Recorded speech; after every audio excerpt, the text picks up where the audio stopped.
The Waitangi Tribunal has revealed the Māori language is at crisis point and that urgent and far-reaching government changes are required to save it. The findings are from a report on the Wai 262 claim, which covers Indigenous flora and fauna and Māori cultural intellectual property. Joining me is the chairman of Te Taurewhiri I Te Reo Maori Marae, and Te Reo Maori language expert, Dr. Joseph Tirito. Tēnā kōrua. Tēnā koe.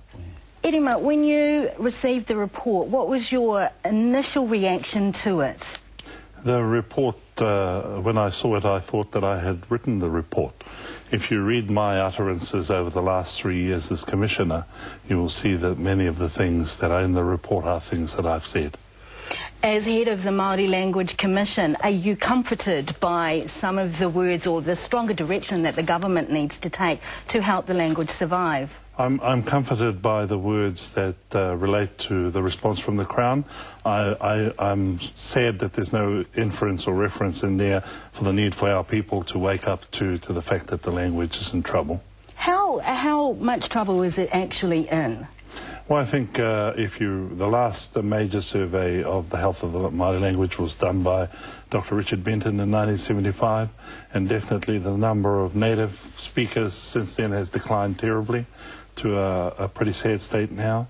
There are a cohort of people replacing them as fluent speakers. But if you see that the report also points out that the number of people going to kohanga reo kura kaupapa whare kura are dropping, so that begs the question then, why are our people not accessing what in essence are good models of teaching Te Reo Maori? So hence my saying, you know, where's the iwi response to this cry? Sure. Now, Joe, you teach Te Reo on a grassroots level in the communities. Do you agree with what has been said so far? Absolutely. I totally concur with the outcomes of the Waitangi Tribunal's report. And I feel the same as Irima.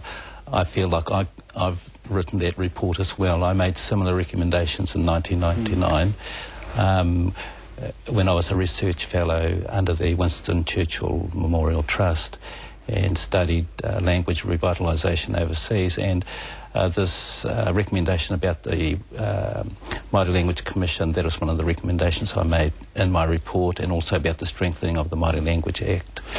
Every year we hear that if the Māori language had a heartbeat, it would be flatlining, it would be dead. So who is responsible, do you think? Oh, well, I don't really like to point fingers. I guess we'd have to take that responsibility as a whole nation, not just Pākehā, not just Māori. So I think we have to take that jointly and look towards solving the problem. The findings show basically that Māori have actually had to keep the language alive ourselves. And so, Irima, who do you think is responsible for keeping the language alive? Like Joe, I think it's a joint initiative. It's a joint response. To date, people have tended to focus on the Crown's response and the amount of money that they've spent on it. But I think, like with all strategic and business planning, unless the people for whom the language belongs are involved in that planning and in that process, there's always going to be a disconnect. So I think it is a joint process. But and I also agree with Joe that I think it's a New Zealand-wide response that's required. Do you think the Māori Language Commission has to take total ownership of this? I think it has from the Crown's perspective. We need to remember that the Taurewhiri, the Māori Language Commission, was established as a result of a treaty claim. And therefore there should be in that mix an iwi component within the tribe, in the Commission. And perhaps at that point I would be comfortable with carrying this task forward. How much more involved do you think the Minister of Māori Affairs needs to be? I think this Minister is very involved. I think the fact that he has put the Pāpai Motuhake together, his review group, to look in essence at all the issues that the Tribunal has raised, rather surprisingly. I think the Minister is committed. Kura kaupapa, whare kura, he's the father of those concepts. So I think he's fully committed to this kaupapa. Do you think there is potential for him to actually do more, given that he is in government? I think he sees that role as being a very special one, and I think in his utterances too, both over this report and over the last few years he has been minister, he has clearly demonstrated that. Joe, I've talked to other Reo Maori tutors this week. They say there's a disconnect, that reo is not being spoken in the home. What do you know about that?